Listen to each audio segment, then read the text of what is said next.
querida familia, Shabbat Shalom para todos.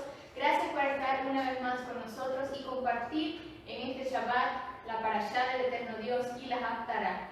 Así que yo les invito a que puedan tomar su Biblia, su cuaderno y que nos acompañen en este precioso tiempo de estudio en la Torah del Eterno Dios. Esta semana mi esposo nos va a estar compartiendo la parashá. Shabbat Shalom, bendiciones para todos. Nuevamente, un placer, un privilegio, una honra que nos permite el Eterno Dios para compartir la enseñanza, para transmitir de lo que Él deposita en nuestro ser, en nuestro espíritu durante la semana. Y lo traemos con la porción de la Torah que corresponde a esta semana. La parashá se llama Vayeshe y significa se asentó. Comprende en el libro de Génesis los capítulos 37, verso 1 al capítulo 41, verso 23. Para entrar a la parashá, debo mencionar que, obviamente, como usted leyó en esta semana, se trata principalmente de la historia de José, o nos cuenta la historia de José, aunque la parashá nos dice y relata que se trata sobre la historia de Jacob, los hijos de Jacob. Entonces, el personaje central es José, luego de sus hermanos, luego de todo lo que hacen. La historia se va con José a Egipto. Entonces, es muy importante profundizar en la vida de José. Vamos a mencionar ciertos aspectos de la parashá, ciertos tópicos, episodios que conforman esta porción. Pero quisiera centrarme mucho más en la vida de José, ya que José nos habla y es reflejo del Mesías que estaba pronto a venir. Entonces hay una tipología muy marcada de José y Yeshua. Es una relación que me gustaría compartir con ustedes y es lo que traje profundamente en esta porción. Más allá de tocar características, aspectos, comportamientos en la vida de José, quiero hacer esa comparación de lo sucedido en su vida con el Mesías y cómo tienen una profundidad en la proyección de su venida. Es decir, la Torá nos habla del Mesías aún en la vida de José. ¿Cómo podemos decir que la Torá no está vigente, que es un Antiguo Testamento, mal llamado Antiguo Testamento, si hay toda una riqueza y una profundidad dentro de toda la Torá, es decir, la Biblia, la palabra? Nosotros llamamos Torá a toda la palabra del Eterno, no solo a los 5 primeros libros. Pero aún así, estos 5 primeros libros encierran qué sé yo, un 60, un 70% de todo lo que nos habla la Biblia entera. El mal llamado Nuevo Testamento es todo un reflejo de lo que se habló en el primer pacto, en el Antiguo Testamento. Entonces, todos los profetas, todos estos libros históricos nos relatan aún aspectos de su cultura, de su reino, fundamentados en la Torá del Eterno, en estos primeros 5 libros. Entonces, no podemos hablar a la ligera que la Torá no está vigente, porque aún el Mesías está contenido en ella y nos habla de él, y de hecho, él es la Torá viviente. Entonces, iniciemos con la porción de esta semana. Y como mencionaba, esta porción encierra 3 aspectos, es decir, toda la Torá. Lo puedo dividir o se puede dividir en 3 aspectos. Primero, José en la casa de su padre, todo lo que vivió con sus hermanos. Luego él es llevado a ser esclavo o siervo en Egipto. Y luego él se convierte en gobernador. Esta parashá culmina ya pronto el inicio de José como gobernador de Egipto, como virrey de Egipto. Pero en sí, en la vida de José se divide en esas 3 etapas: en la casa de su padre, luego el tiempo de ese proceso que vivió de unos 12 años, y luego como gobernador.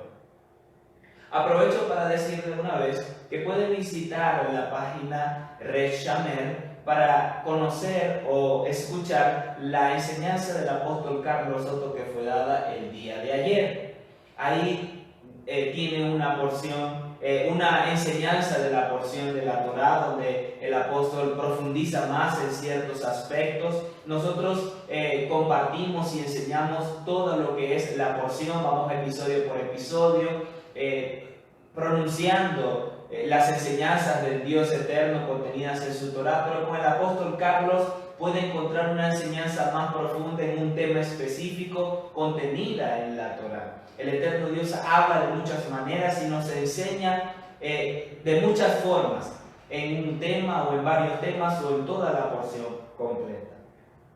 Bien, entonces inicia en el capítulo 37 y veamos, solo menciono características de José. Él era muy amado por su padre.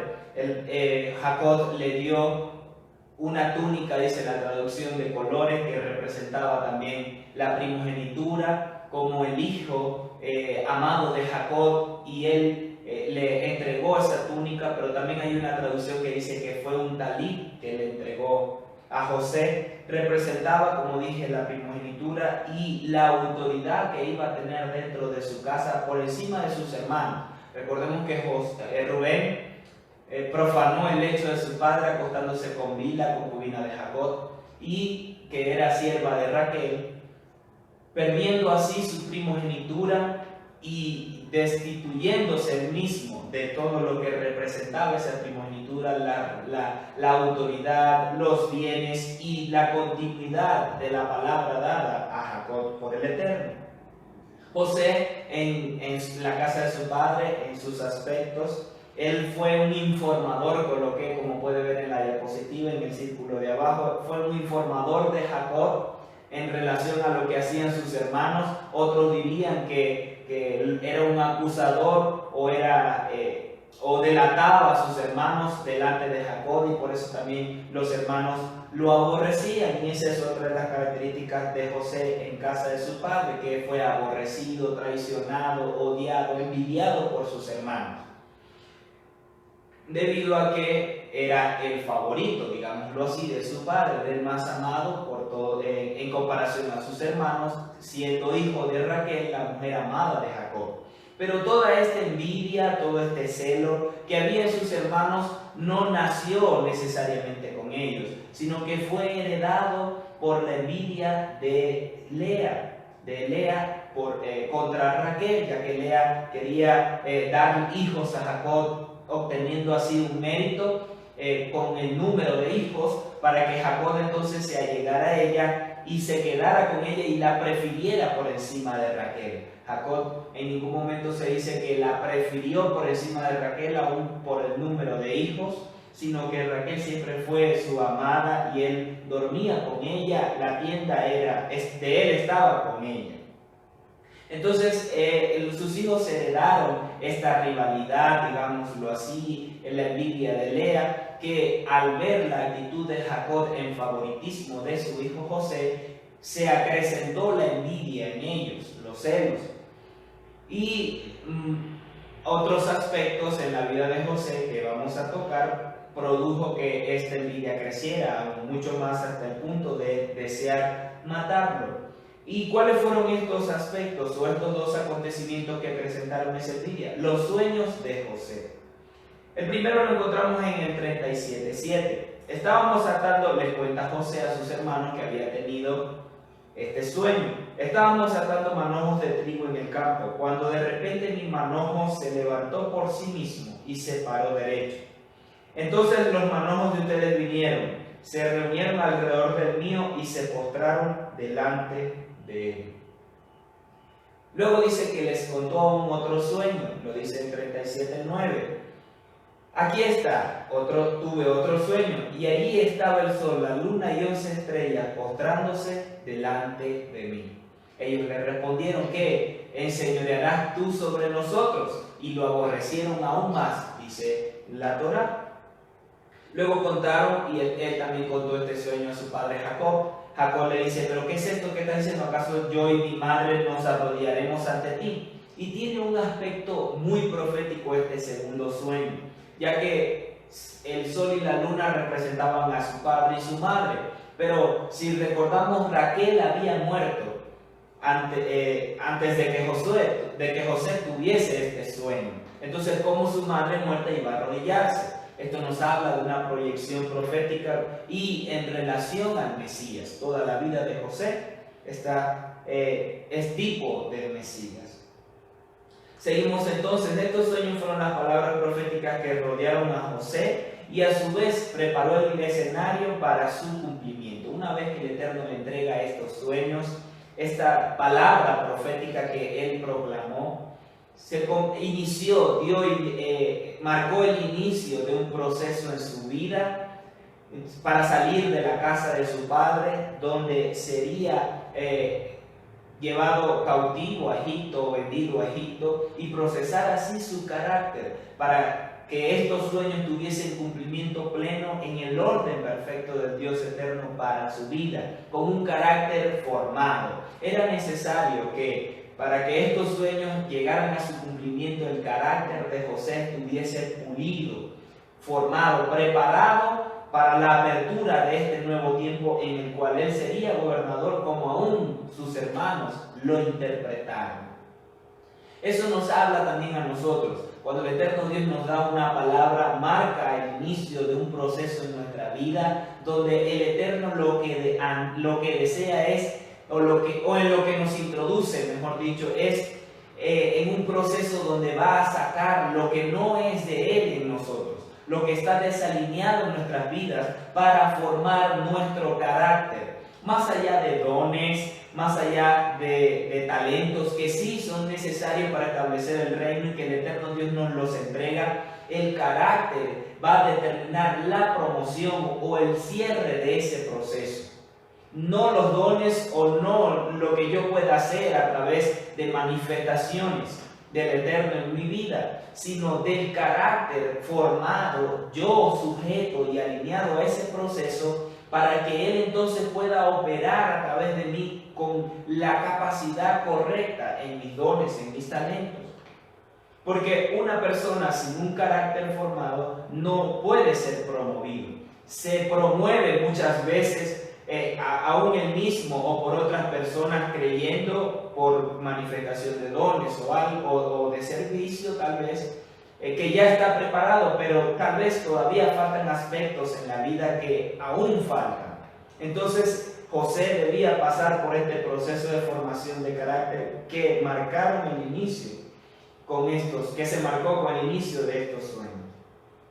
Es decir, ¿qué podemos hablar de los sueños? Todos podemos soñar, todos tenemos anhelos, queremos cosas, queremos tener casa, carro, comodidades, pero ¿cuáles son? ¿Cuál es la voluntad del eterno Dios? Nuestros sueños van alineados a la voluntad del eterno Dios para mi vida. Ahí es donde debemos nosotros soñar con mayor libertad, alineados al Dios eterno, de la mano con los sueños del Dios eterno para mi vida. Porque si buscamos primeramente el reino de Dios y su justicia, todas las demás cosas nos serán añadidas, todo lo que necesitamos. El Eterno tiene cuidado de todas nuestras cosas, aún del último cabello de nuestra cabeza, dice la palabra, dijo el Señor. Tiene cuidado de qué comeremos o de qué vestiremos. Entonces, ¿qué hacemos nosotros soñando cosas fuera o desalineadas de lo que el eterno Dios quiere para mí? Bueno, pero es que yo no sé qué quiere Dios para mí. Ahí es donde está entonces buscar en la intimidad, en lo secreto, en la relación con Él, para conocer cuál es su voluntad y a partir de ahí entonces también construir parte de nuestros anhelos. Yo quiero muchas cosas, pero primeramente está el reino de Dios en mi vida. Primeramente está la voluntad del eterno Dios y mi llamado sobrenatural. Si camino en eso, todo lo demás me va a ser añadido. Luego vemos cómo los hermanos recelan de José. ¿Y qué son celos? Vamos a definirlos. Celos son sentimientos que experimenta una persona cuando sospecha que aquella persona amada siente amor o cariño por otra, o cuando siente que otra persona prefiere a una tercera en lugar de él. Entonces nos relata la Torá que los hermanos recelaron de José luego de sus sueños. Como lo mencioné anteriormente, fue por el origen, estos celos vinieron del origen de sus madres y por el hecho de que José era el más amado. Entonces estos sueños fue la gota que derramó el vaso en ellos y entonces tramaron hacerle daño o matarlo. Leamos en Génesis 37:12. Dice: después de esto, cuando sus hermanos habían ido a pastorear las ovejas de su padre en Siquem, Israel le preguntó a José: ¿no están tus hermanos pastoreando las ovejas en Siquem? Ven, te enviaré a ellos. Él respondió: aquí estoy. Él le dijo: ve ahora, ve a ver si las cosas están yendo bien con tus hermanos y las ovejas, y tráeme noticias de regreso. Así que él lo envió desde el valle de Hebrón, y él fue a Siquem. Era un trayecto bastante amplio desde Hebrón hasta Siquem. No era la parcela de al lado. Entonces, ¿qué observamos acá en la vida de José? Más allá de que se pueda decir, bueno, pero es que José no debió contarle los sueños, sabiendo la envidia que tenían sus hermanos. Y es que José fue obediente a su padre. José fue siempre obediente. En ningún momento en la Torá se menciona que José se quejó con el Dios eterno, se quejó con Jacob, menospreció a Jacob, habló mal de sus hermanos. En ningún momento, aun por todo lo que sus hermanos le hicieron, él habló mal de ellos y siempre fue obediente a su padre. Él fue a Siquem y no hallándolos, dice la Torá, que entonces encontró a alguien y le dijo, este hombre le dijo que estaba en camino de Dotán, o cerca de un lugar llamado Dotán. Él entonces fue ahí, fue a Dotán a ver si encontraba ahí a sus hermanos. Veamos, Dotán significa dos pozos o doble fiesta. Actualmente se llama Teldota y cerca del lugar hay cisternas semejantes a aquella donde pusieron a José. Pasemos al siguiente episodio donde los hermanos de José proceden contra él. ¿Y qué fue? Este fue el resultado, como lo vemos aquí en la diapositiva, las consecuencias de no haber trabajado los celos. Jacob no instruyó a sus hijos en este tema. Él, la Torá lo dice, amó más a José que a sus hermanos, aun cuando cada uno tiene talentos diferentes, dones diferentes, capacidades diferentes. No eso significa para nosotros como padres que vamos a amar a uno más que a otro, a preferir a uno más que a otro. Cada uno produce algo distinto en nosotros. Entonces no es amarlo más, sino saber enseñar, instruir en la relación de hermanos, en que aun cuando un padre le haga regalo a su hijo, no necesariamente lo está poniendo por encima del otro. Debemos reconocer las cualidades y los talentos de cada uno de nuestros hijos para instruirlos en ese sentido, evitando los celos, afianzando la relación padre-hijo y como hermanos. ¿Cuál es un ejemplo de esto? La falta de perdón que endurece el corazón. Entonces en ellos, además de celos, nunca tuvieron esa afinidad con José para sanar estas heridas, para sanar esta diferencia de envidia que se originó de sus madres. Bien, José llega donde están ellos dicen, allá viene el soñador de sueños, vengan, tomémoslo y matémoslo. Entonces conspiraron contra él y Rubén entonces dice que sale a la escena diciendo en el 37, 21 y 22, pero cuando Rubén oyó esto, él lo salvó de ser destruido por ellos. Él dijo, no debemos tomar su vida, no derramen sangre. Añadió Rubén, échenlo en esta cisterna aquí en el desierto, pero no pongan ustedes mismos sus manos sobre él. Veamos ahora. Rubén tenía intenciones de rescatarlo más tarde de ellos y devolverlo a su padre. Pregunto, ¿por qué Rubén no se interpone con la idea de sus hermanos de matar a José directamente? Es decir, no lo maten, yo lo voy a defender, sino que él dijo, no, ya va, vamos a meterlo en esta cisterna como escarmiento o para que muera en ese lugar. ¿Tenía intención él de sacarlo nuevamente? ¿Por qué hacerle este mal, siendo el mayor, siendo el primogénito? Para mí hubo una falta de carácter en él como representante de ellos, siendo el mayor o el primogénito.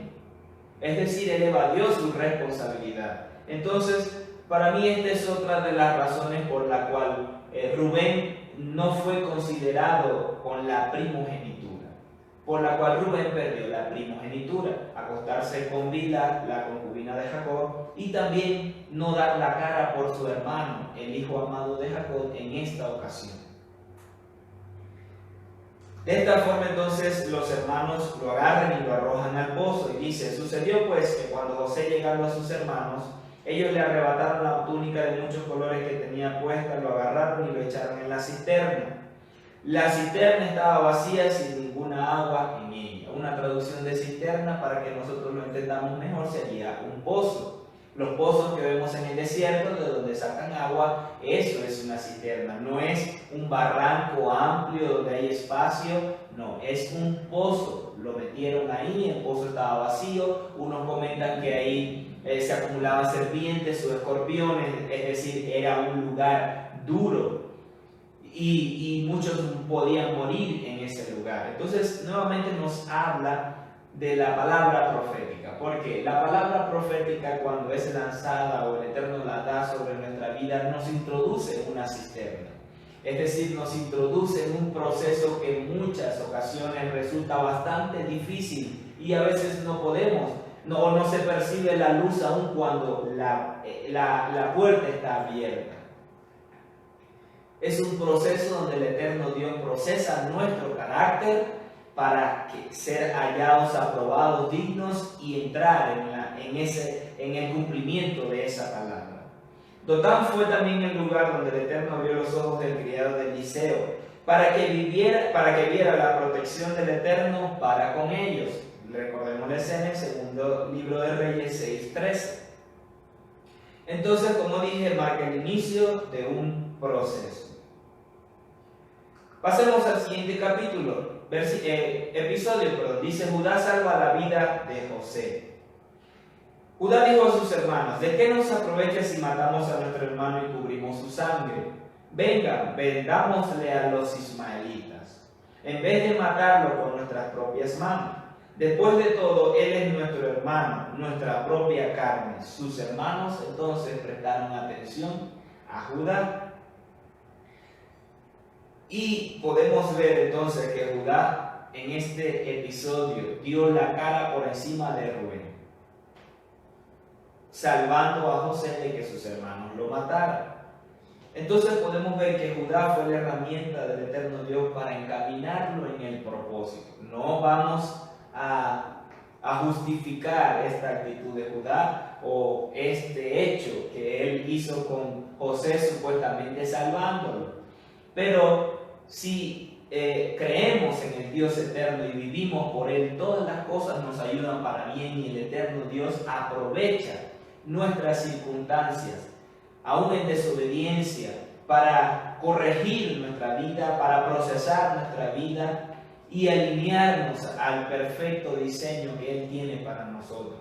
Entonces, en este momento utilizó a Judá como esa herramienta para poder enviar a José a Egipto a través de los ismaelitas.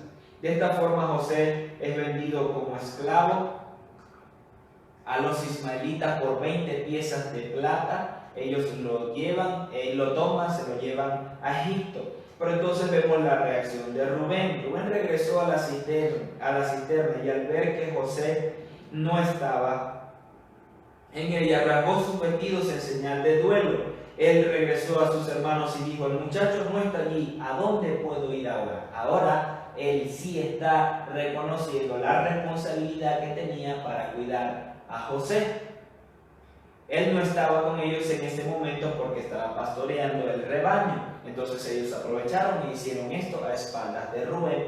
Pero Entonces, al José desaparecer, ahora sí Rubén quiere asumir esa actitud de protección o de responsabilidad con él, ya siendo bastante tarde.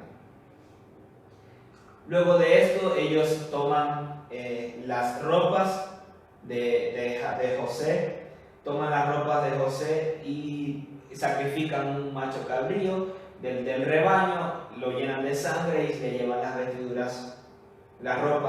la túnica a Jacob. Dice en el 34 y el verso 35: Jacob rasgó sus ropas y poniendo cilicio alrededor de su cintura guardó luto por su hijo muchos días, a pesar de que todos sus hijos e hijas se reunieron alrededor de él y trataron de consolarlo. Él rehusó toda consolación diciendo: no descenderé a la sepultura a mi hijo enlutado. Y su padre lloró por él. Aquí vemos entonces que Jacob verdaderamente amaba profundamente a José, siendo hijo de su amada esposa Raquel. Pasemos entonces al capítulo 38. El capítulo 38 nos habla sobre la vida de Judá, y cómo él se aparta de sus hermanos luego de este hecho. No se sabe por qué, si fue por el duelo de haber entregado a José a los madianitas, nunca le confesaron la verdad a su padre en este punto. Entonces él se aparta, conoce a un hombre de Canaán. Este hombre tenía una hija, se hizo muy amigo de él y se casa con esta mujer. Luego dice que tiene 3 hijos, ya lo vamos a ver, y sus hijos mueren, y todo lo que relata el capítulo 38. Pero en sí, ¿por qué nos habla de Judá específicamente? Y aquí podemos ver en esta porción cómo el eterno Dios nos habla aún del plan que Él preparó desde antes de la fundación del mundo para la humanidad. Y nos encontramos reflejadas las 2 tribus o las 2 casas, la casa del norte y la casa del sur, el reino del norte y el reino del sur, la casa de Efraín y la casa de Judá. La historia de Judá en el capítulo 38 nos habla de la tribu de Judá y el reino del sur, Judá y Leví, Benjamín, y José, que es el padre de Manasés y Efraín representa el reino del norte, la casa de Israel, o la casa de Efraín, que fue esparcida por las naciones. Ya lo hemos conversado, ya lo hemos enseñado sobre la división del reino de Israel, la casa de Efraín, y el reino del sur, la casa de Judá, que se dispersó y es el medio por el cual el eterno Dios alcanzó a todas las naciones. Por eso también la Torá nos relata estas 2 historias, tanto en la vida de José, tipo de Yeshua, y en representación de su hijo Efraín, que luego iba a él a tener, y también la historia de Judá, porque representan estas 2 casas y el plan de redención del Eterno, así como la introducción del Mesías a través de ellos. Es decir, el Mesías, Yeshua, está conectado íntimamente a la historia de Israel. Es solamente una estrategia que Babilonia utilizó para descontextualizar a Yeshua de su origen judío hasta nuestros días, ocultando gran parte de su historia con velos de estupor al pueblo del eterno Dios, diciendo que la Torá ya no está vigente, que lo de la Torá ya es pasado, ya fue abolida y ahora solo es el Nuevo Testamento. Son velos de las tinieblas que han sido lanzadas sobre el pueblo del eterno Dios, pero Él está rasgando esos velos, y yo proclamo que la palabra que sale de nuestra boca como espada rasga los velos de sus mentes y del pueblo del eterno Dios en el mundo, para que la luz de su revelación y de su Torá penetre sobre sus vidas y traiga el fundamento en ellos, estableciendo las raíces de su vida, sus orígenes, dando identidad en el pueblo de Israel, en la Torá establecido, dentro de toda su enseñanza. Y nos encontramos entonces con el Mesías aún en la vida de ellos. Iniciamos el capítulo 38. Judá tiene hijos y como dije tiene tres, uno se llama el otro Nan, el otro Sela, con su esposa que se llamaba Súa, hija de este canaíta. Unos dicen que no era una mujer cananea, sino que al parecer era adoptada de este hombre, no se puede comprobar a ciencia cierta, pero nos relata su historia. Entonces, estos hijos crecen y Judá casa a su hijo mayor con una mujer que se llama Tamar. Este hombre, dice la palabra, que hace lo malo delante del Eterno y el Eterno muere por voluntad del Eterno Dios. Entonces Judá le dice a su hijo Onán, que se case con Tamar y levante descendencia a su hijo mayor Onán entonces, viendo que debía levantar descendencia y que su descendencia no iba a ser con el nombre de él, sino de su hermano mayor, entonces él, cuando tenía relaciones con Tamar, no derramaba su semilla dentro de ella, sino en el piso. Y por esto fue desagradable delante del Dios eterno, y el Eterno también lo mató. ¿Qué vemos acá? Vemos la ley del levirato. Eso está en Deuteronomio 25:5, podemos encontrarlo. La ley del levirato consistía en que si un hombre levita, de sacerdote, moría sin tener descendencia, su hermano debía casarse con su mujer y levantar descendencia para que su nombre no se perdiera. Implica toda una ceremonia, pero lo que vemos acá es que esto muestra este hecho donde Judá le dice a su segundo hijo que se case con Tamar, nos muestra que ellos aún conocían Torah, practicaban Torah desde antes de que el Eterno la entregara en el Sinaí. ¿Por qué? Porque fue enseñada por Jacob, a Jacob lo enseñaron sus padres y ahora ellos también lo practicaban. José también practicaba Torah. Entonces nos habla y lo corroboramos en Deuteronomio 25:5, esta ley del levirato que se aplicó en este tiempo, aún antes de ser entregada escrita. Luego de esto, el hijo menor de Judá tenía poca edad, le dice a Tamar que se quede viudo en la casa de su padre hasta que su hijo Sela crezca. Porque él pensó, yo no quiero que él muera también como sus hermanos. Así Tamar fue y habitó en casa de su padre con las ropas de su viudez hasta que su hijo creciera. Pasaron los años, dice la historia, que entonces murió la hija la esposa de Judá, Súa. Entonces luego él, después que se consuela en el tiempo se va a trasquilar a las ovejas y se olvidó de entregar su hijo menor a Tamar. Tamar escuchando todo esto,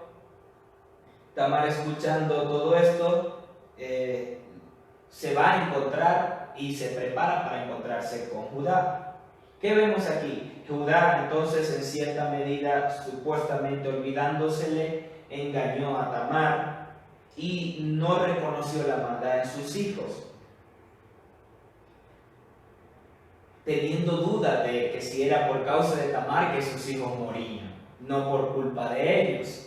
Entonces, como dije, fallece su esposa, se va a trasquilar las ovejas y le dan aviso a Tamar de que Judá está cerca. Ella se quita las ropas de su viudez, entra en una ciudad llamada Elaim, se pone al camino y Judá al volver siente deseos de estar con ella, de allegarse a ella porque la consideró una prostituta y se acuesta con ella. ¿Cuál era el pago? No era el pago en moneda que le iba a dar, por eso nos relata la historia que le dice que te daré por el pago de su servicio.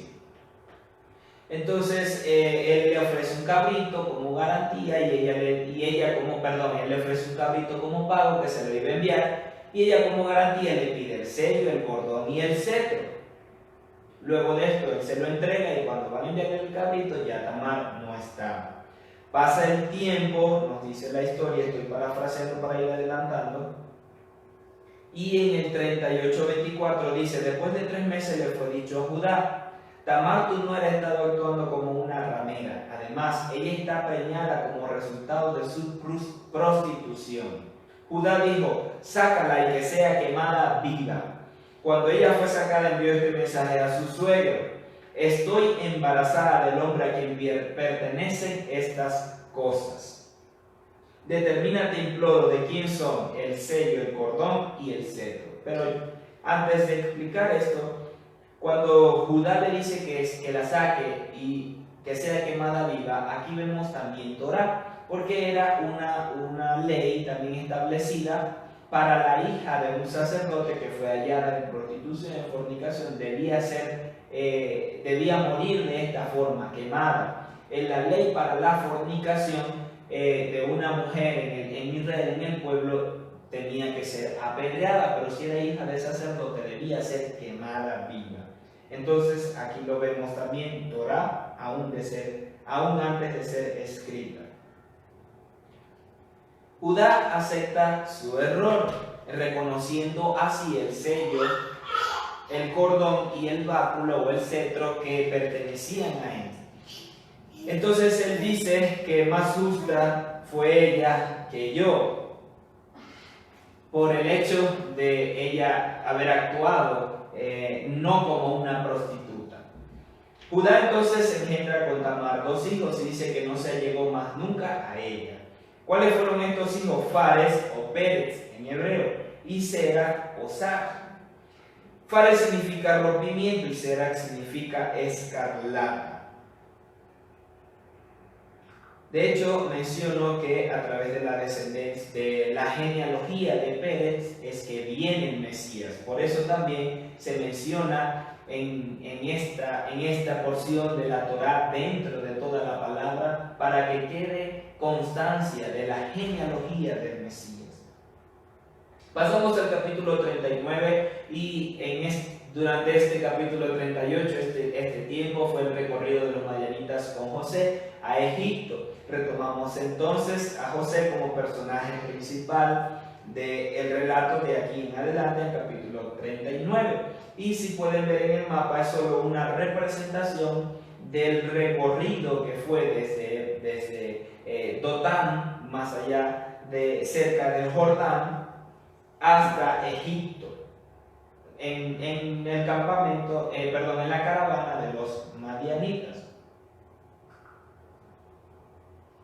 Luego los madianitas venden a José a Potifar. Potifar se dice que era un eunuco, pero también era un principal dentro de Egipto. No era cualquier hombre, tenía una posición bien alta y de respeto dentro de Egipto. Es vendido a él, pero dice también la tradición oral, los comentarios, que Potifar no quería comprar a José por causa del aspecto que tenía José, porque parecía hijo de un príncipe. Entonces Potifar dudaba de comprarlo, no vaya a ser que viniera luego su padre a rescatarlo, a reclamarlo. Es decir, si él tenía aspecto de príncipe, un rey vendría a ir a reclamarlo, su padre. Pero bueno, Potifar lo compra y dice la palabra que el Eterno estuvo con José y estaba con José. Dice el verso 2: y él se enriqueció mientras estuvo en la casa de su amo el egipcio. Su amo vio como el Eterno estaba con él, que el Eterno prosperaba todo lo que él hacía. José era bendición en todo lugar donde llegaba. José le complacía mientras le servía y su amo lo nombró administrador de su casa. Él confió todas sus posesiones a José. Es decir, él le entregó todo y le dijo: tú serás después de mí como el mayordomo. Solamente con su esposa no se debía meter, y todo lo demás, si José administraba siendo siervo de Potifar, siendo siervo en esa casa. Nunca se menciona si Potifar tuvo hijos, si fueron mayores en rango que José. Lo cierto es que le fue entregada toda esa autoridad. Estando José en casa de Potifar, Potifar prosperó muchísimo, pero llegado un día, en la casa de Potifar no había nadie, solo estaba José y estaba su esposa. Dice el verso 39, 8 al 9, pero él rehusó, diciendo a la esposa de su amo: por qué dice esto desde el verso 8? Porque la esposa de Potifar quería acostarse con José, luego de verlo todos los días, insistirle, me imagino yo, insistió, le coqueteó, estuvo cerca de él. Y llegó el día donde no había nadie en la casa de Potifar. ¿Por qué no había nadie? Porque en ese día era la fiesta del Nilo, era una celebración pagana egipcia, donde todos tenían que reunirse en el Nilo a celebrar a ese dios, y el Nilo representaba uno de los estándares más altos en las deidades en todo Egipto. Por lo tanto, toda la ciudad se reunía en toda clase de rituales, para bendecir el campo. O sea, el Nilo representaba supuestamente una bendición para Egipto, y ellos se reunieron allá. ¿Por qué José no estaba allá? Porque él no se asimiló a la cultura de Egipto, sino que él guardaba Torá. Veamos entonces, la esposa en ese momento, estando solos, se le insinúa para acostarse con él. Mira, porque mi amo me tiene y él no sabe lo que pasa en su casa. Él ha puesto todas sus posesiones en mi cargo. En esta casa yo soy igual que él. Él no ha reservado nada de mí excepto a ti, porque tú eres su esposa. ¿Cómo entonces pudiera yo hacer cosa tan perversa y pecar contra Elohim, contra el eterno Dios? Muchos dicen, bueno, pero José fue tentado y casi que cae porque quedó sin ropa, pero dice que la mujer se asió de sus vestiduras y las arrancó de su cuerpo. Más allá de lo que podamos comentar, diciendo que sí, que no, que sí, casi estuvo, fue el carácter que él tuvo en medio de esa tentación, de esa circunstancia. Él tuvo temor de Dios, no solo el pecar contra Dios, sino también en respeto al hombre que era su autoridad, que era mayor que él en esa casa. Pero lo importante es la actitud que él tuvo en obediencia a la Torá, a los principios que había aprendido en su casa, y de ser obediente al Dios eterno.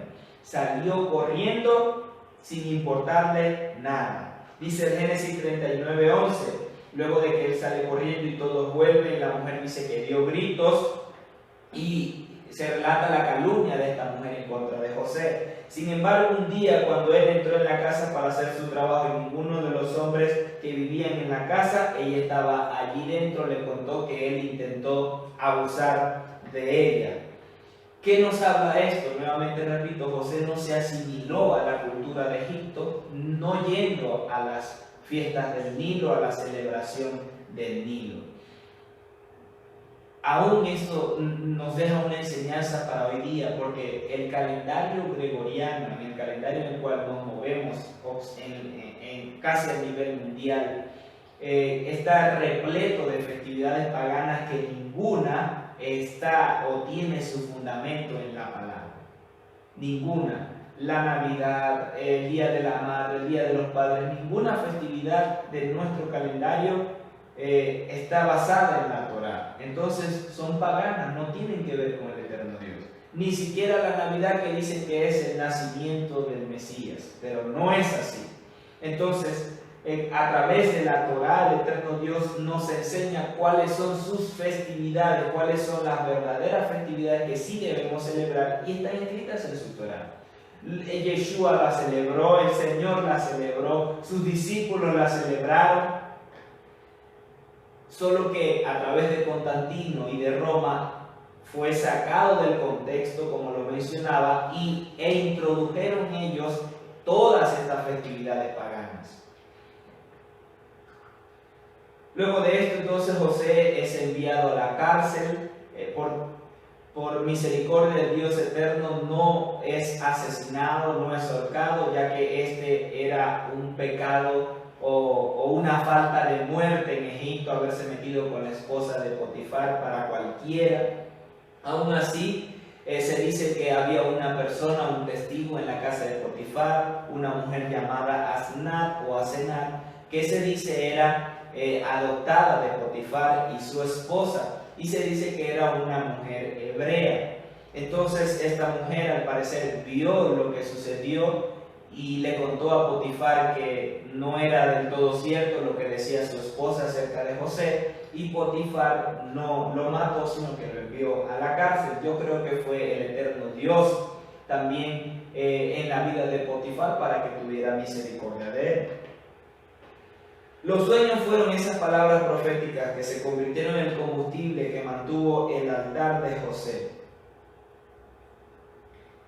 Es el altar de José encendido durante todos sus procesos. Eso nos enseña que cada palabra que el Eterno te ha entregado debe ser esa luz en el punto ciego.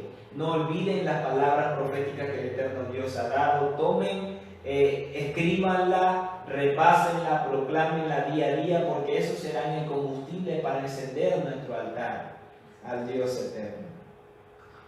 José entonces, estando en la cárcel, dice que mostrándole gracia y dándole favor a la vista del jefe de la prisión, el jefe de la prisión hizo a José supervisor de todos los prisioneros en la prisión.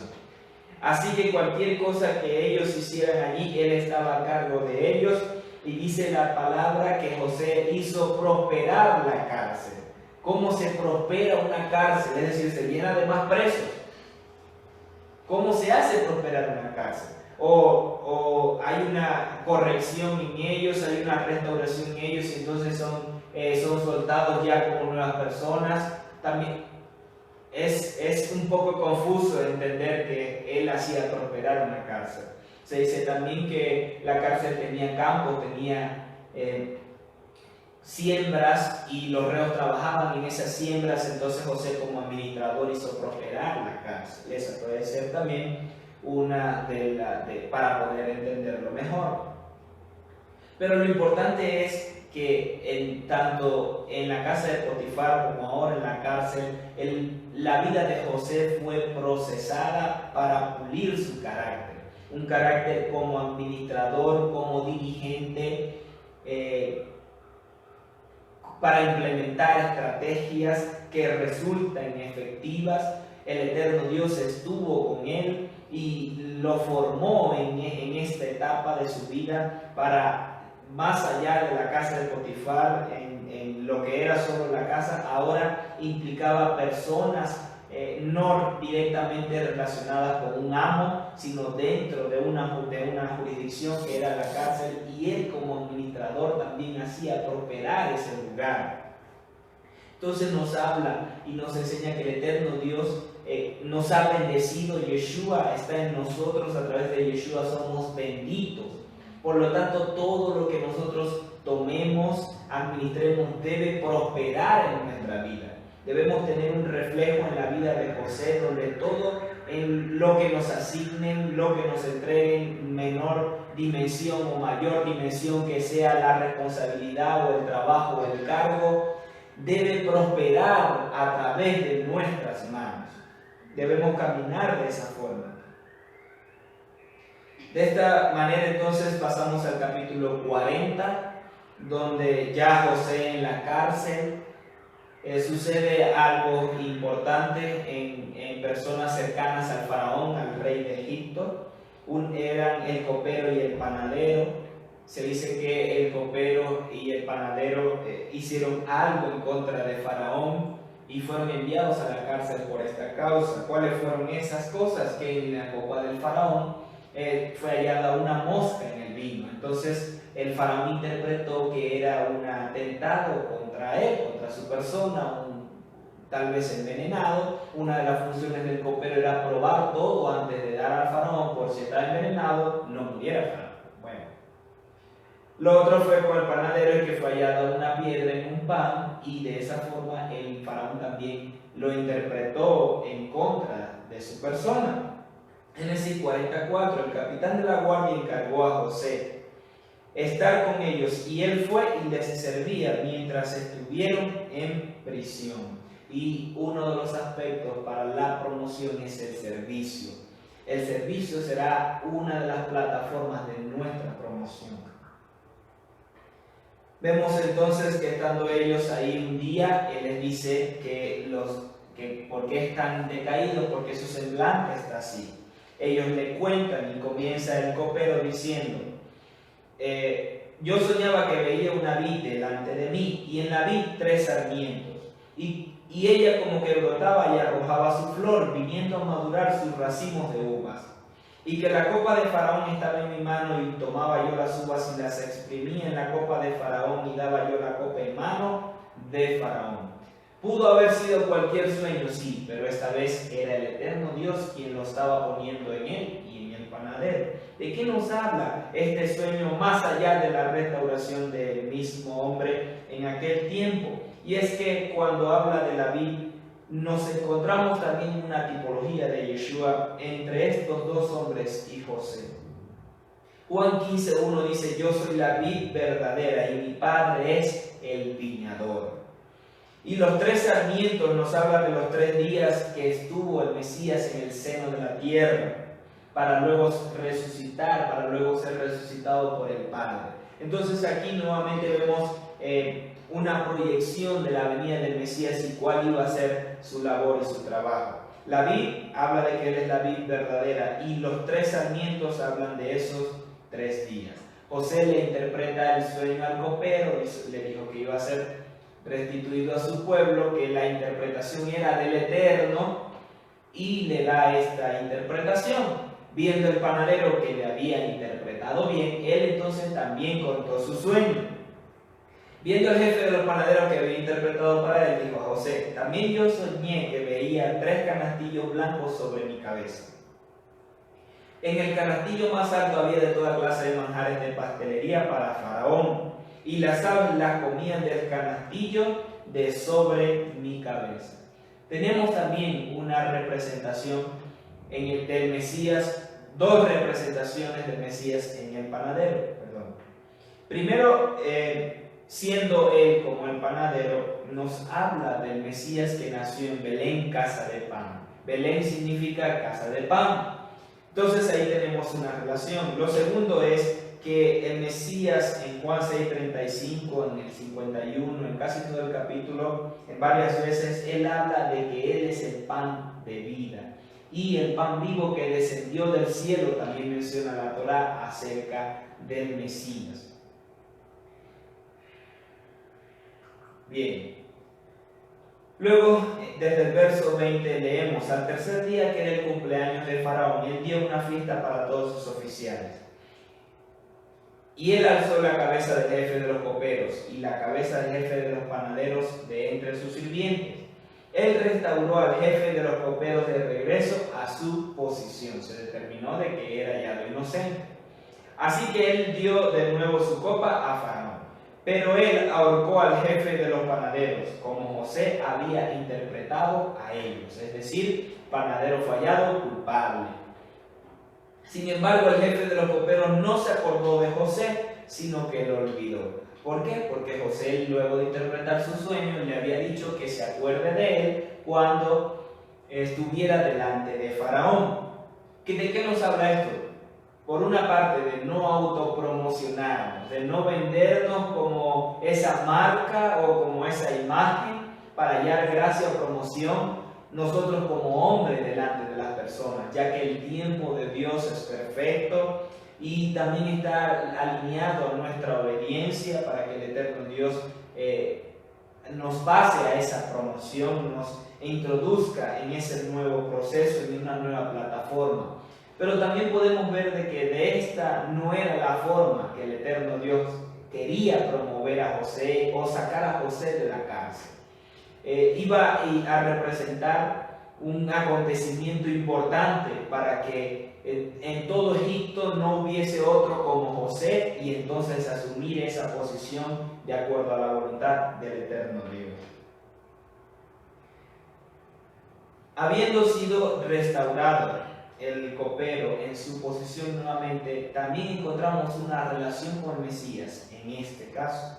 Dice Efesios 2:6 que el Mesías fue sentado en lugares celestiales con el Padre luego de haber resucitado, luego de descender, murió y resucitó y fue sentado a la diestra del Padre. Dice Juan 17:5: y ahora glorifícame tu Padre junto a ti, con la gloria que tenía contigo antes que el mundo existiera. ¿Qué vemos entonces? Que así como el copero fue enviado a un lugar de muerte que era la cárcel, el Mesías también fue. El copero fue restaurado a su posición anterior, el Mesías también fue restaurado a la posición que tenía con el Padre. Lo dice en Juan 17:5. Glorifícame junto a ti, Padre, con la gloria que tenía antes de que el mundo existiese.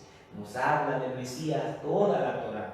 De hecho, la muerte del panadero también habla del Mesías porque él fue ahorcado, es decir, fue colgado en un madero, en un árbol. El Mesías murió en un madero, colgado también. No ahorcado, pero sí colgado en un madero.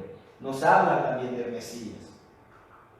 De esta forma, entonces, concluimos la porción de la parashá de esta semana, pero no sin antes hablar de Yeshua en la Torá, o hablar entonces ahora más específicamente de él y la relación que tenía con José. Ya hablamos, mencionamos ciertos episodios dentro de la porción de la Torá de esta semana, pero ahora quiero profundizar en la relación de José con Yeshua, el Mesías. Lo primero es, en el 37:2 dice que José era pastor de ovejas. Y Yeshua dice también que él era pastor, como dice en Juan 10:11. Yo soy el buen pastor da su vida por las ovejas. Entonces vemos a Yeshua, una relación como en Yeshua hijo de José y Yeshua como hijo de David. Él debía venir como el siervo sufriente, Isaías 53, para entonces venir como el hijo de David, el rey de reyes, y reinar sobre toda la tierra. La primera relación la encontramos entonces, ambos eran pastores. Seguimos entonces José y Yeshua. José era hijo primogénito. ¿Qué nos habla esto? Era el hijo primogénito de Raquel. Y Yeshua también era primogénito, era el primogénito de Miriam. Entonces aquí tenemos nuevamente una relación. Ya mencionamos que era pastor. Pasemos entonces, que testificó contra el pecado. Lo dice el mismo 37:2. Dice, y José llevaba a su padre quejas de la mala conducta de sus hermanos. El Mesías también testificó. Y dice en Juan 7:7, los que son del mundo no pueden odiarlos a ustedes, pero a mí me odian porque yo hago ver claramente que lo que hacen es malo. Es decir, lo que él hablaba, daba testimonio de los hechos que cometían las personas de pecado. Otra relación es que José fue el más amado. 37:3-4 dice, amaba a Israel a José más que a todos sus hijos. Su padre lo amaba más que a todos sus hermanos. Yeshua también fue muy amado por el Padre. Dice en Mateo 3:17, este es mi hijo amado en quien me he complacido. Bien, vamos a hacer un corto momento. Ya volvemos. Bien, ya hicimos una corrección en la previsión, pero continuamos entonces con la enseñanza. Estamos en Yeshua en la Torá y estudiando la relación de José y Yeshua. Otro aspecto donde encontramos al Mesías en la vida de José es que José fue odiado por sus hermanos. Génesis 37:8 dice, le respondieron sus hermanos, ¿reinarás tú sobre nosotros o señorearás sobre nosotros? Y le aborrecieron aún más a causa de sus sueños y sus palabras. El Mesías también fue odiado por sus hermanos. En Lucas 19:14 dice, pero sus conciudadanos le aborrecían. Esto es una parábola que el Mesías mencionaba, pero sabemos que hablaba de él. Pero sus conciudadanos le aborrecían y enviaron tras él una embajada diciendo, no queremos que éste reine sobre nosotros. Puede leer la parábola completa ya, y esa parábola es del Mesías, Lucas 19:14. Seguimos, otro aspecto es que a José sus hermanos le tuvieron envidia, Génesis 37:11. Dice, y sus hermanos le tenían envidia por causa de que Jacob lo amaba. Al Mesías también, y dice en Mateo 27, 18, porque él, Pilato, sabía que le habían entregado por envidia. Esto habla cuando el Mesías fue llevado delante de Pilato para que fuese juzgado a muerte. Los judíos los llevaron delante de él para entonces ratificar su muerte, y de esta forma él, queriendo dejar libre, los judíos le decían nuevamente: crucifíquenlo, crucifíquenlo. Y Pilato sabía que era porque le tenían envidia. José fue enviado. 37:13 dice: te enviaré a ellos. Y él les dijo: iré. Cuando Jacob lo llama para ir a ver dónde estaban sus hermanos pastoreando. El Mesías también lo dice en Lucas 20, 13 al 15. Entonces el dueño de la viña dijo: ¿qué haré? Enviaré a mi hijo amado, quizá a él lo respetarán. Pero cuando los ladrones lo vieron, razonaron entre sí diciendo: este es el heredero, matémoslo para que la heredad sea nuestra. Y arrojándolo fuera de la viña, lo mataron. Nuevamente una parábola del Mesías, relacionada al Mesías.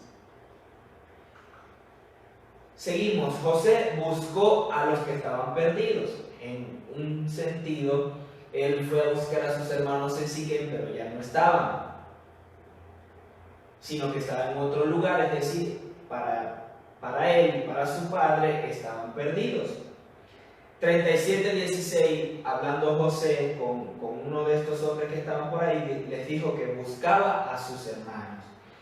Yeshua también le dice en Mateo 15:24: no he sido enviado sino a las ovejas perdidas de la casa de Israel.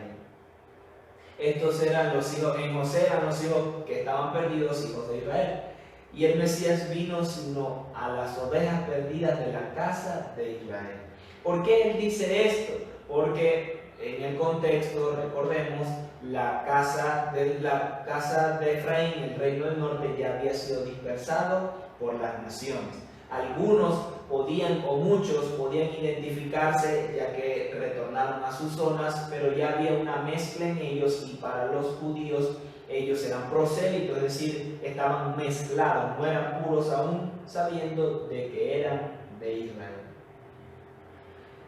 Otro aspecto, vemos que a José conspiraron para matarlo. Génesis 37:18 dice: cuando ellos lo vieron a José de lejos, conspiraron contra él para matarlo. Contra el Mesías también, Mateo 26:3-4 dice: entonces los principales sacerdotes, los escribas y los ancianos del pueblo se reunieron en el patio del sumo sacerdote llamado Caifás, y tuvieron consejo para prender con engaño a Yeshua y matarle.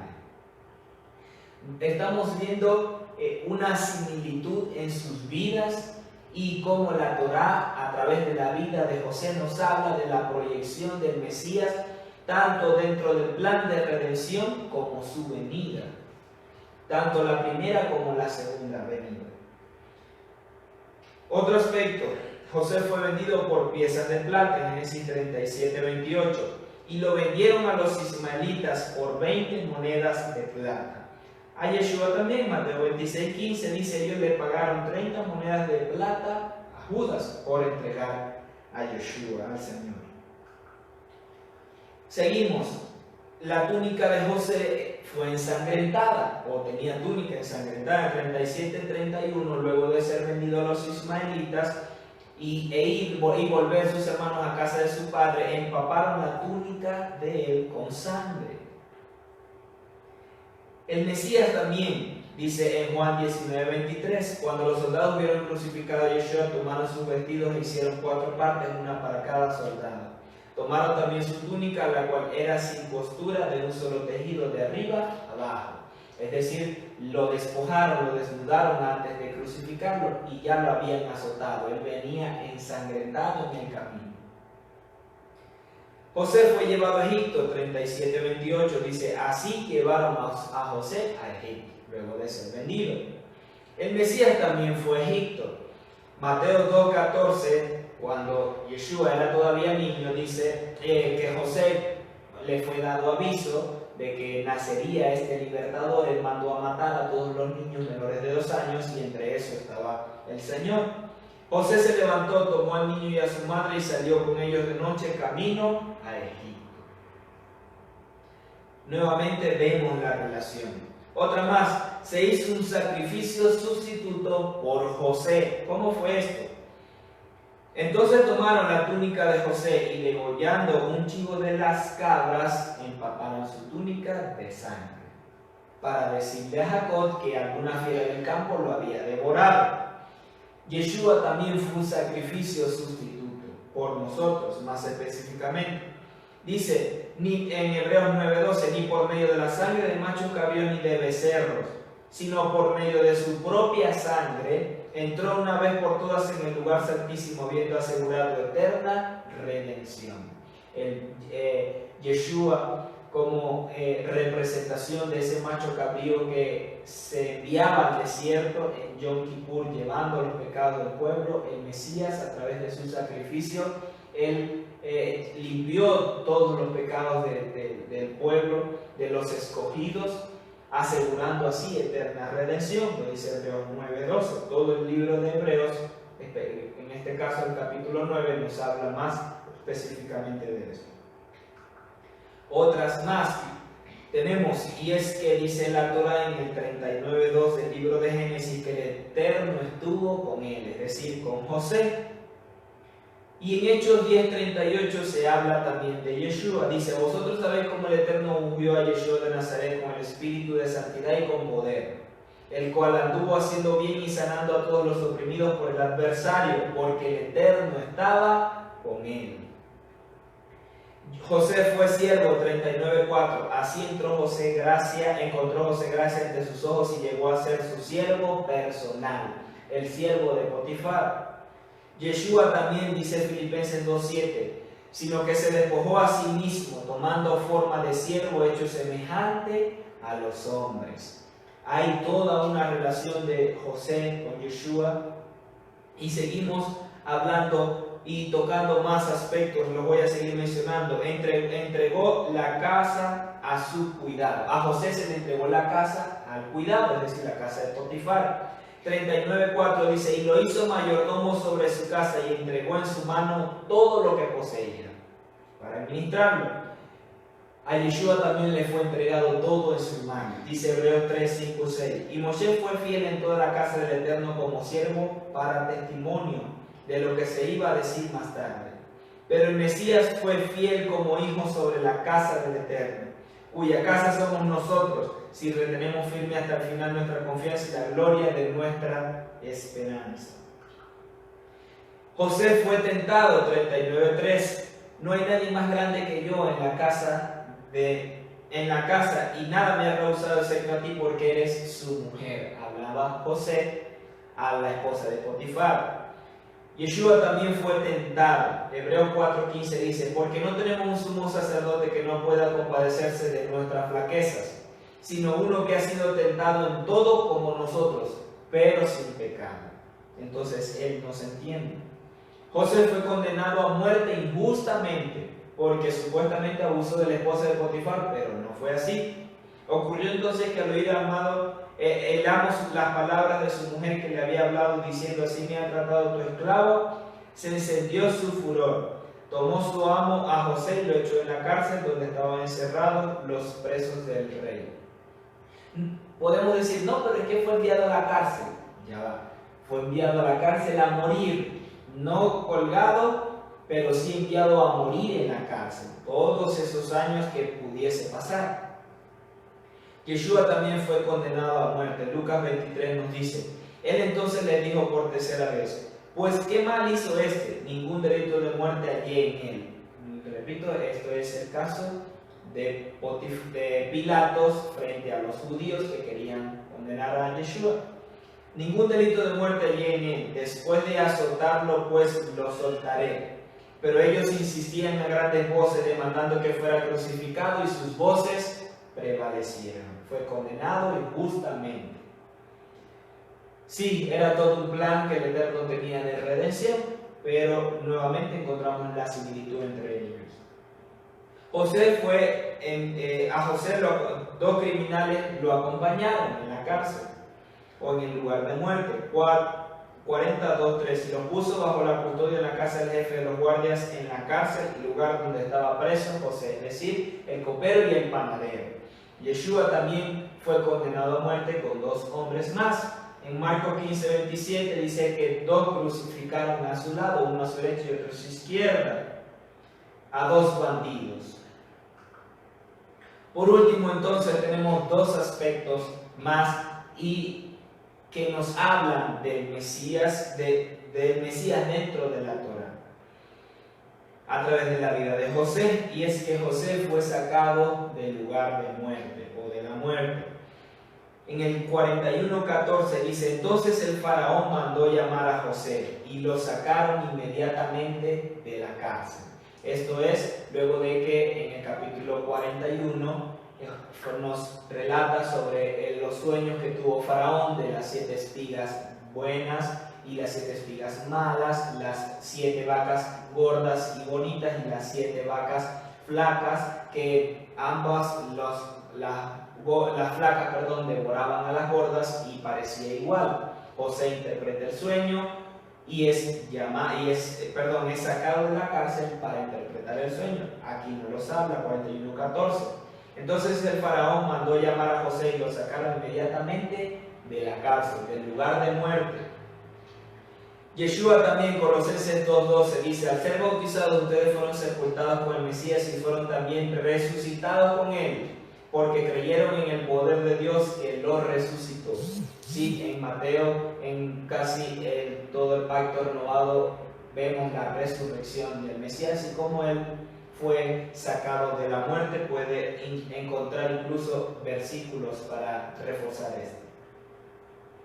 Y por último, a José le fue dada toda autoridad, luego de interpretar los sueños del faraón y no habiendo hombre como él para administrar todo o implementar toda esta estrategia de la que él hablaba.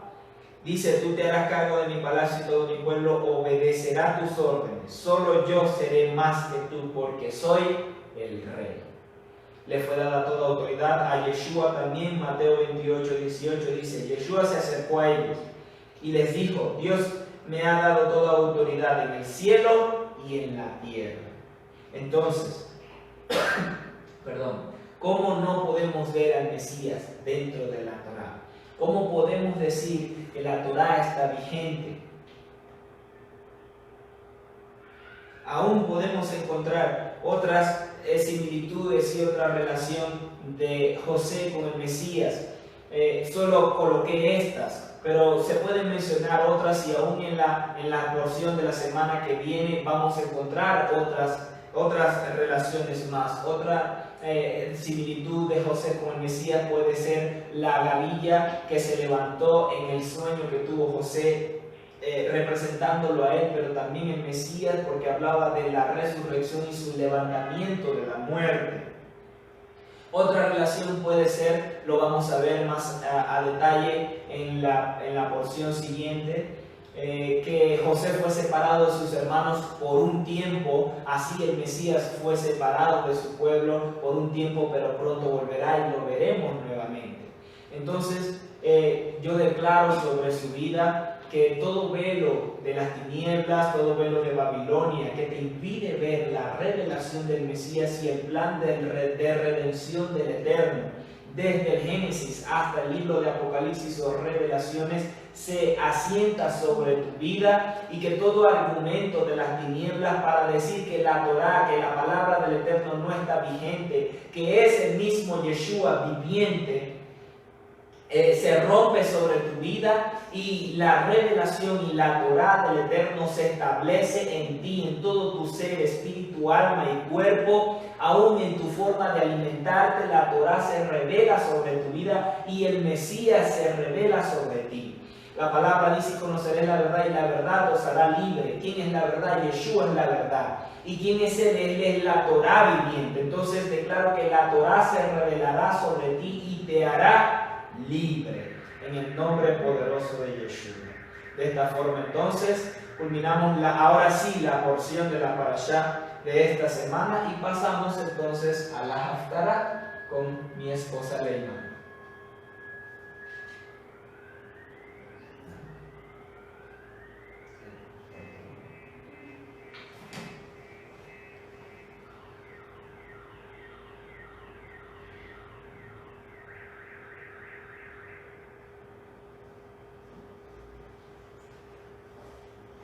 Bien, habiéndonos deleitado en la palabra, en adorar al Dios eterno, en la instrucción de Él, yo les invito entonces a que podamos estudiar la porción de la Haftará de esta semana.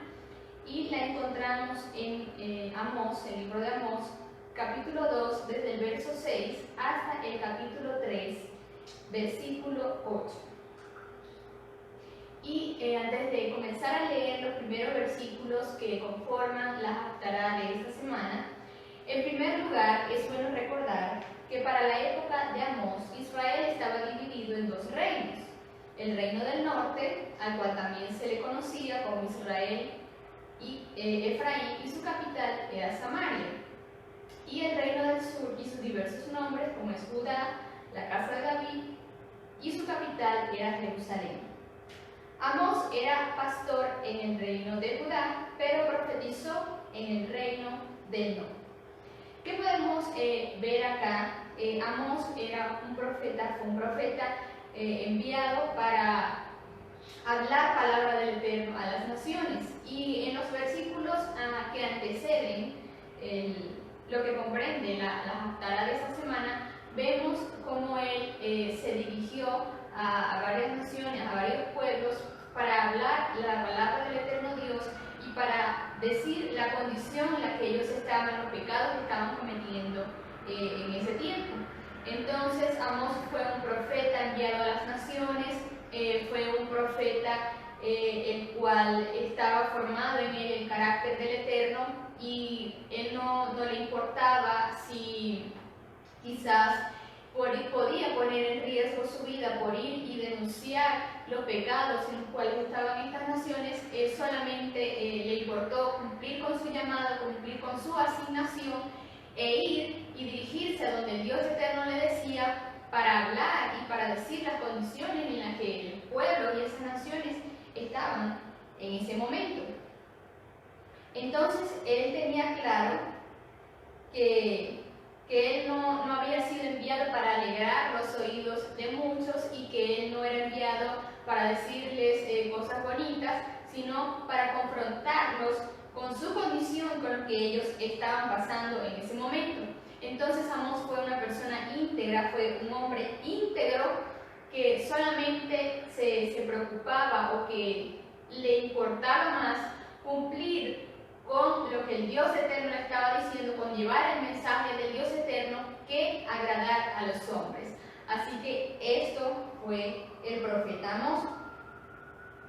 Podemos ver también que Dios es un Dios justo y que no solo reprende el pecado de los incrédulos, sino también disciplina a su pueblo. ¿Por qué le digo esto? Porque el inicio de esta parashá comienza cuando el profeta es enviado a estas tribus del norte para hablar el mensaje del eterno Dios. Pero anterior a esto él había estado en otras naciones. Entonces el Dios eterno es un Dios justo, que no solamente corrige o reprende el pecado de estos incrédulos y de estas otras naciones, sino que también disciplina a su pueblo, también nos disciplina a nosotros. Vemos que en Hebreos 12, versículos 6 y 7 dice: porque el Señor al que ama disciplina y azota a todo el que recibe por hijo.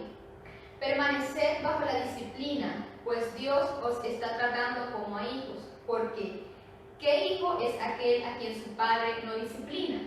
Usted que me está viendo, que es padre, que tiene hijos, puede que sean biológicos o espirituales, si usted siente un amor por ellos y ve que están haciendo algo que no es correcto, que no está alineado a la palabra, algo que no está bien, evidentemente usted los va a corregir, usted los va a disciplinar.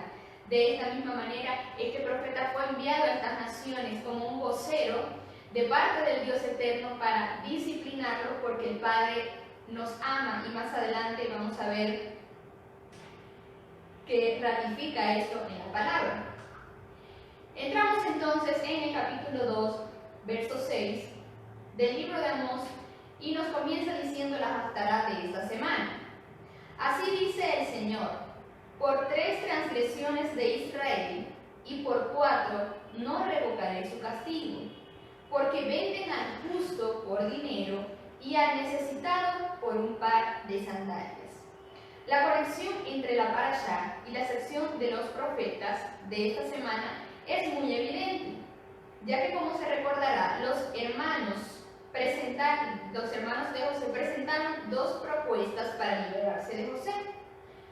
Los partidarios de la primera propuesta, Simón y Leví, según algunas fuentes, querían matar a José, mientras Judá retrocede ante una medida tan drástica y sugiere que lo vendan.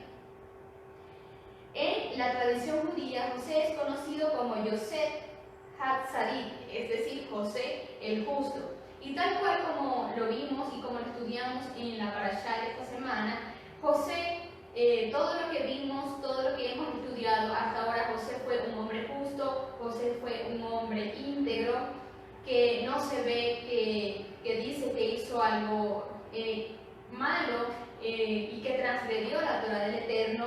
Incluso vemos que el favor de Dios estuvo con él, que vivió procesos muy fuertes a una corta edad, y en ningún momento vimos que él se quejó, que él habló en contra del Eterno, sino que José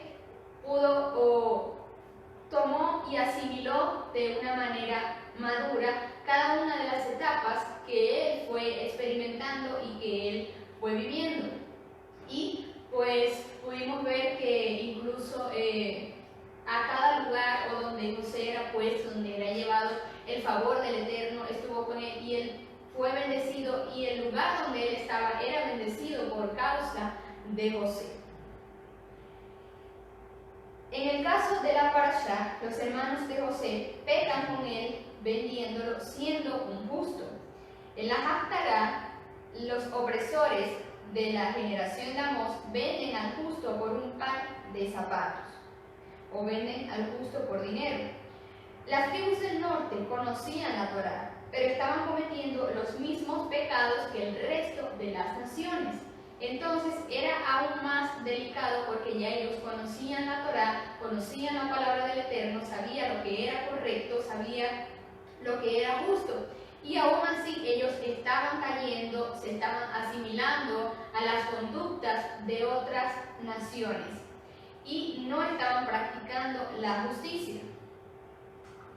Luego en el verso 7 y 8 dice: pisotean en el polvo de la tierra las cabezas de los desvalidos y tuercen el camino de los humildes, y el hijo y su padre se llegan a la misma joven, profanando mi santo nombre.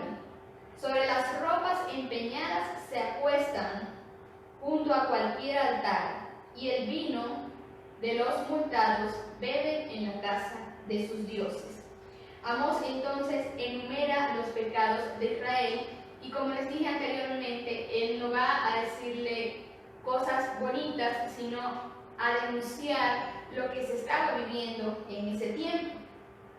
Cuando dice que pisotean, o cuando hace referencia a que pisotean en el polvo de la tierra las cabezas de los desvalidos, quiere decir que la justicia estaba siendo dejada a un lado. Como les comentaba, ellos conocían la Torá, conocían la palabra, pero se estaban asimilando al comportamiento de las otras naciones.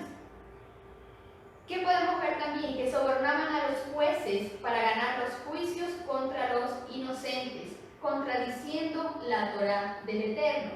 Y la Torá es muy clara y muy específica en esto, lo vemos en Deuteronomio 16:19, que dice: no torcerás el juicio, no tendrás favoritismo, ni recibirás soborno, porque el soborno ciega los ojos de los sabios y revierte las palabras de los justos. Entonces ellos conocían que esto no estaba bien, que esto no era conforme a la Torá, sin embargo no estaban practicando esta justicia. Cuando hace referencia también en lo que podemos ver acá en la diapositiva sobre las ropas empeñadas, el Eterno tenía también un precepto entrañable para este caso, y aparece en Deuteronomio 24, versículos 12 y 13. Y si el hombre es pobre, no te acostarás reteniendo aún su prenda. Sin falta le devolverás la prenda cuando el sol se ponga, para que duerma con su ropa y te bendiga. Y te será un acto justo delante del Eterno tu Dios. Una persona pobre en ese tiempo evidentemente no tenía nada que presentar como garantía más que su ropa. Y esto era válido, ellos podían empeñar su prenda, pero resulta que esto que ellos empeñaban era lo único que ellos tenían para poder abrigarse. Es por eso que la palabra establece, la Torá establecía que debía ser devuelta esta prenda para que ellos pudieran abrigarse de noche. Entonces este era otro precepto en el cual ellos no estaban cumpliendo de acuerdo a lo que la Torá establecía.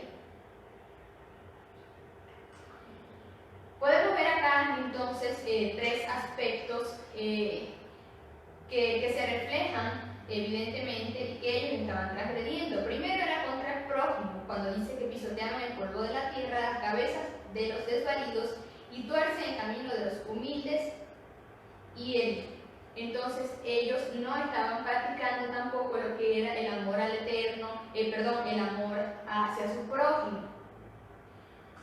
Como segundo, vemos también en cuanto a los pecados sexuales o a la sexualidad, que dice que los padres se allegaban a la misma joven o a la misma mujer a la cual se allegaba su hijo, profanando así el nombre del Eterno. Y contra el Eterno, cuando dice sobre las ropas empeñadas se acuestan junto a cualquier altar, y el vino de los multados beben en casa de los dioses. La aberración llega a su cúspide, en palabras de Mos, ya que eso iba acompañado de un culto idolátrico, es decir, también entonces se estaban asimilando al culto de otros dioses. Seguimos con el verso 9. El Eterno recuerda a todo Israel que Él fue su Salvador. Vemos nuevamente en esta Haftará que el Dios Eterno siempre tiene presente recordarles que Él es su Salvador y que fuera de Él no hay otro quien nos pueda salvar. Dice el verso 9: Yo destruí delante de ellos al amorreo, cuya altura era como la altura de los cedros y fuerte como una encina, y destruí su fruto arriba y sus raíces abajo. Y a vosotros os hice subir de la tierra de Egipto y os conduje por el desierto 40 años, para que entréis en posesión de la tierra del amorreo. Antes de llegar al juicio contra Israel, el profeta había hablado a 7 naciones. Sus pecados fueron puestos a la luz y su juicio de igual manera. Ahora había llegado el momento del reino del norte, y aunque parezca inverosímil, sus pecados eran iguales o quizás peores que los de las naciones vecinas a los cuales se les había decretado un juicio. En el verso 11 y 12 nos dice: Levanta y levante de vuestros hijos, y levanté de vuestros hijos para profetas, y de vuestros jóvenes para que fueran nazareos. ¿No es esto así, hijos de Israel?, dijo el Señor. Mas vosotros disteis de beber vino a los nazareos, y a los profetas mandaste diciendo: no profeticéis. Cuando dice que habla sobre los profetas y los nazareos, estos eran personas entre el pueblo de Dios con un llamado. En el caso de los nazareos, eran personas que de forma voluntaria por un tiempo se dedicaban al Eterno, y en número 6 nos dice, nos explica más detalladamente, que no podían tomar vino ni cortarse el cabello, ya que con su estilo de vida ellos denunciaban la corrupción. ¿Qué pasa en este momento? ¿Qué podemos ver también en estos versículos de la Haftará? Que ellos querían callar las voces de los profetas y su forma de vivir un estilo de vida alineado, es decir, no querían que los profetas denunciaran lo que ellos estaban haciendo, las conductas que ellos tenían, los comportamientos que ellos estaban viviendo, no querían y querían callar las voces de los profetas. Lo vemos que lo dice claramente en el versículo 12: a los profetas mándate diciendo, no profeticéis. Pero el mismo Amós se levanta en contra de esto, denuncia esto, y aún al mismo Amós ellos quisieron callarle, quisieron silenciarle y que él no fuera a llevar el mensaje del Eterno.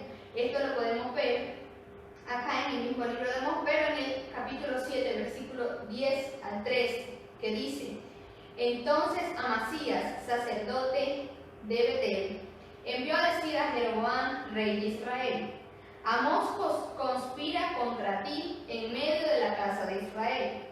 La tierra no puede soportar sus palabras, porque Amós ha dicho: Jeroboam morirá a espada, e Israel será irremisiblemente deportado lejos de su tierra.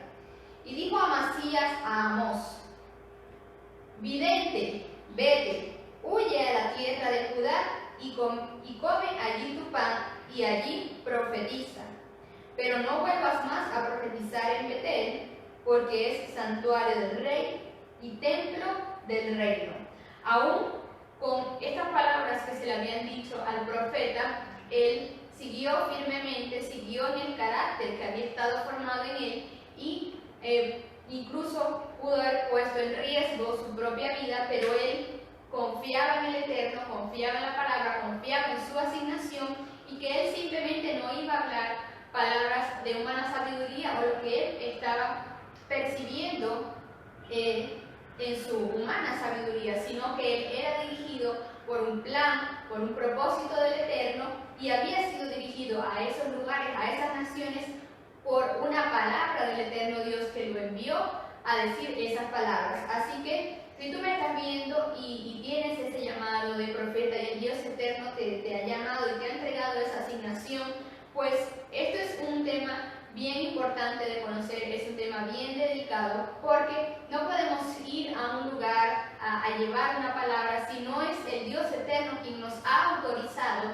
y quien nos ha enviado a un lugar o a ese lugar específico a llevar una palabra de parte de él, porque esto puede traer y puede acarrear consecuencias. Así que cada cosa que vayas a hacer, cada cosa que vayamos a hacer, cada palabra que vayamos a decir y que vaya a salir de nuestra boca, tenemos que estar 100% seguros que es el Dios Eterno quien dio esa palabra y quien puso el sentir en nosotros de ir, de decir algo, de anunciar algo. Continuando con la Haftarah, pasamos al versículo 14 al 16. Dice: y la huida perecerá del ligero, y el fuerte no esforzará su fuerza, ni el valiente librará su alma. Y el que toma el arco no estará en pie, ni escapará el ligero de sus pies. Ni el que cabalga en caballo salvará su vida. El esforzado entre esforzados huirá desnudo aquel día, dijo el Eterno. Está hablando del día del juicio. Entonces el Eterno levanta al profeta para hacerles saber que no estaban siendo justos y que al final el Eterno termina estableciendo juicio, diciendo que aquel día iban a huir y que recibirían las consecuencias de lo que ellos estaban haciendo. El Eterno nos recuerda que solo escogió a Israel por hijo, por tanto lo disciplina como padre. Pasamos de esta manera al capítulo 3, que comprende esta Haftarah, y dice el primer versículo: oíd estas palabras que ha hablado el Eterno contra vosotros, hijos de Israel, contra toda la familia que hice subir de la tierra de Egipto, dice así: de entre todas las familias del mundo, solo a ti he amado, así que voy a recordarles todas sus iniquidades. Solo a ti te he amado de entre todas las familias del mundo. Dios te dice: te conozco bien, sé que tienes talentos, o sea que si no escuchas mi voz, voy a recordarte tus iniquidades, no para avergonzarte, porque tú tienes la capacidad de ser el primero de la clase. La intención de Dios al recordarle las iniquidades no era señalarlos, sino que la idea de esto es que pudieran ser mejores personas, que pudieran ver la condición en la que ellos estaban y pudieran tener un tiempo de teshuvah, un tiempo de arrepentimiento para volver al camino y para alinearse nuevamente con la palabra. De esta misma manera, el Dios eterno nos enseña a nosotros esto en este tiempo para que no caigamos en estos mismos errores que estamos cometiendo en este tiempo, para que nosotros podamos ser instruidos, para que nosotros podamos ver, para que podamos entender y que podamos también saber que Él es un Dios misericordioso y, como lo dice acá, entre todas las naciones te he amado. Pero voy a recordarte tus iniquidades, es decir, la disciplina del eterno Dios, la corrección del eterno Dios estaba ahí presente, por lo cual se da esto porque Él nos amaba y de la misma manera Él debía corregirnos, debía disciplinarlos. En este tiempo nosotros también hay momentos, hay circunstancias que nosotros debemos de ser disciplinados y debemos de ser corregidos por el eterno Dios. Puede que el Padre nos hable directamente a nosotros diciéndonos que no estamos haciendo algo bien, puede que sea a través de otra persona, ya sea de nuestros padres espirituales, y debemos de tomar la disciplina y la corrección con amor, siempre y cuando esto venga de parte del eterno Dios. Debemos de tomarlo con amor. La misma palabra del Eterno nos enseña que ninguna disciplina al presente es causa de gozo, sino de tristeza, pero al final da frutos apacibles. Así que tomemos esa disciplina, tomemos la corrección que viene de la parte del eterno Dios con amor, con carácter, sabiendo que de nosotros, a través de ese proceso, a través de esa disciplina, el Eterno lo que quiere es sacar nuestro mejor aceite, nuestro mejor vino, lo que quiere es formarnos, capacitarnos, porque algo mayor viene.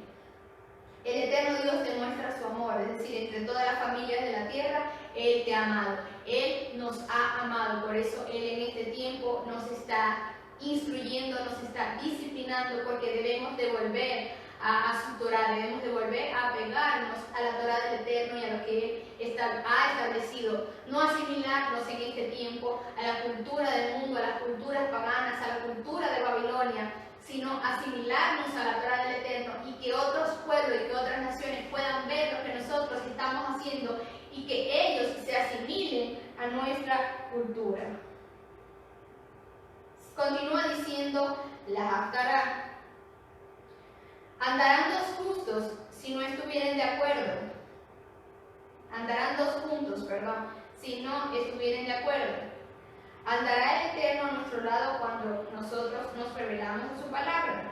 Una interrogante. ¿Rugirá el león en la selva sin haber presa? ¿Dará el leoncillo su rugido desde su guardia si no apresare? ¿Caerá el ave en lazo sobre la tierra sin haber cazador? ¿Se levantará el lazo de la tierra si no ha atrapado? Se tocará la trompeta en la ciudad y no se alborotará el pueblo. Habrá algún mal en la ciudad, el cual el Eterno no haya hecho. Vemos en estos versículos que el Dios Eterno les hace estas preguntas para mostrarles que si ha venido juicio contra ellos fue porque algo lo desató. El juicio que vino entonces sobre ellos en este tiempo es porque algo lo provocó, es porque algo lo desató. Dice, el juicio vino sobre ustedes porque cambiaron la manera correcta de establecer la justicia, se desviaron de la Torah. El Padre Eterno fue muy claro, fue muy específico en su palabra, en sus preceptos, y si vino entonces sobre ellos en este tiempo el juicio del Eterno es porque ellos se habían desviado de la Torah del Eterno. El Eterno es el Rey, es nuestro Elohim. En su misericordia advierte, pero en su justicia castiga o bendice. Pero aún antes del castigo lo advierte esperando una respuesta de su pueblo. Y los siguientes versículos del capítulo 3 dicen, porque no hará nada el Eterno sin que revele sus secretos a sus siervos los profetas. Y si el león ruge, ¿quién no temerá? Y si habla el Eterno, el Señor, ¿quién no profetizará? El profeta anunció que el pueblo estaba fallando y les habló del juicio. El Señor nos da la oportunidad también de corregir, por eso dice, te he amado entre las familias de la tierra. Vemos algo muy importante también acá en el versículo 7, cuando dice que no hará nada del Eterno sin que antes lo revele a sus siervos, los profetas. Recordemos entonces que un profeta primero es un oído y luego es una boca que habla. Entonces, como les comenté anteriormente, es importante que un profeta esté bien fundamentado en el carácter del Eterno, en la palabra de Él, para que cuando Él lleve un mensaje sea en el tiempo específico en que el Dios Eterno le está encomendando esto. Y tal cual como lo dice la frase, primero es un oído y luego una boca, es decir, un profeta es aquel que debe estar conectado con el Dios Eterno, que debe estar alineado, no desapercibido y distraído por los afanes y por tantas cosas que vemos hoy en el mundo, sino es aquella persona que debe estar centrada y que debe tener su oído apegado al cielo para escuchar cuáles son los diseños y cuál es la palabra y la instrucción que el Dios Eterno está trayendo en este tiempo, para posterior a eso hablar y anunciar el mensaje de Dios y lo que el Padre está hablando. De esta manera damos entonces por finalizado lo que nos enseña la parashá de esta semana, sin antes que proclamar una palabra sobre tu vida y declarar que como hijos del eterno Dios, como la casa de Efraín, somos alineados en este tiempo a la Torá del Eterno, a sus preceptos, y que caminamos en justicia.